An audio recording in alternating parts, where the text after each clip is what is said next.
The next great story in college football is a guy that you likely haven't heard of before, and he goes by the name of Curtis Bird. He's unassuming, humble, 5'10", yet stocky 230-pound linebacker from Littletown Nowhere, Pea Ridge, West Virginia.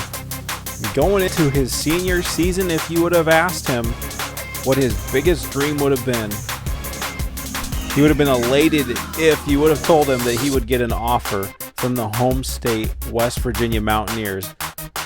And so he's really just riding out this year to see where it takes him. His last year, he's a guy that has spent countless hours in the weight room.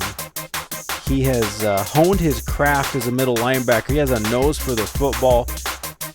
He's incredibly intelligent, incredibly aware, very fundamentally sound, but he's not a physical specimen. He's not a guy on a lot of teams' radars, and so it's going to take an outstanding performance in his senior year to get the attention of the big schools in his region. And to hear from places like Old Dominion and Ohio and Miami University, and to think that as a freshman he could possibly walk in and start for him at this point early on in his senior year of high school, that was a big thing. But little did he know that soon those offers soon grew into interest from places like Tennessee, who then eventually offered him as he developed into a 4-star recruit. And then the floodgates just opened up as he finished out a fantastic senior season with a state championship and offers from places such as Georgia, Missouri, Notre Dame, and even the opportunity to choose from places that are unthinkable, that are unheard of, like Arkansas, Auburn, Alabama, the cream of the crop in the SEC and throughout the country. And so as Curtis Bird went into signing day, look at the opportunities before him. First string at places like Georgia, Tennessee, Notre Dame, Pittsburgh, Penn State. Second string at several places. And those are just the schools that he showed an interest in, a mutual interest. And as a walk-on, he had the opportunity to go literally anywhere that he wanted to in the entire nation, with the stipulation that he may have to step in as a second stringer. And so going from not even sure if he'd get an offer from West Virginia to being able to pick from wherever he wanted, it was enticing to stay close to home at Penn State and be the next great linebacker at Linebacker U. But as he really stepped back and took a look at the opportunity before him, he just couldn't pass it up. The red-headed, blue-collar, hard-working man from West Virginia decided to take his Irish looks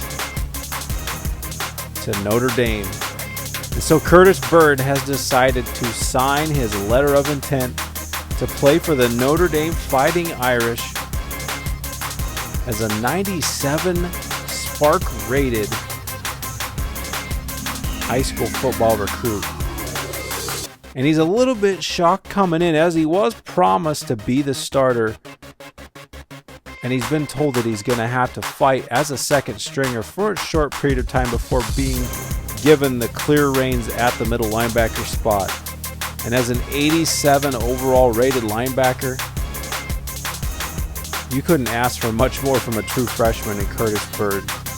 This guy really doesn't even understand how good he is or how good that he can be. And Niles Morgan, while he's a senior and while he's rated the same as Bird, chances are they're going to be splitting time early on, and he's going to have to give way to Bird as well once he proves himself to Coach Kelly. But Bird got to see a little bit of action in this first game of the season against Temple at home. What a rush. What a culture shock. Bird made his way into a few plays in the game.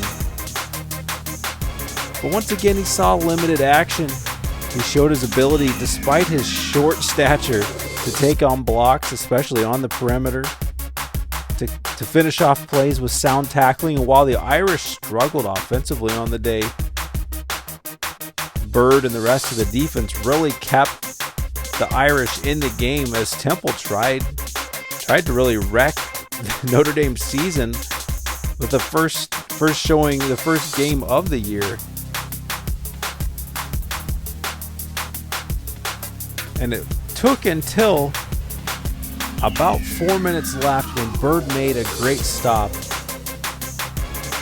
when they thought the game was well in hand, and a couple of switches of possessions, and Temple responded with a shocking touchdown pass to take the lead on Notre Dame on the road, which forced the Irish to respond with a touchdown.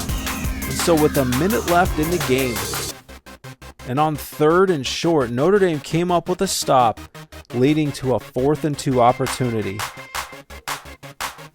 And Bird standing all alone in the middle with 2 guards coming at him. He stepped up. He didn't make the tackle, but he made the play. He shifted and redirected the fullback, allowing the rest of his teammates to clean up the play. And he made a statement in front of the home crowd, and he made a ton of fans, and he helped earn Notre Dame the victory en route to a 1-0 start. And so many great things ahead for Curtis Bird. What a flurry of events that have taken place for him. Here he is in Notre Dame, in the college football mecca. The top recruit with a bright future. 1 game under his belt. He's got some hard work that he's got to put in the next week or two, and a huge rivalry game on the road at number 19 Michigan coming up. We'll see if he gets more of an opportunity to prove himself and if he'll be starting next week. Thanks for watching once again, and we'll see you in the next episode.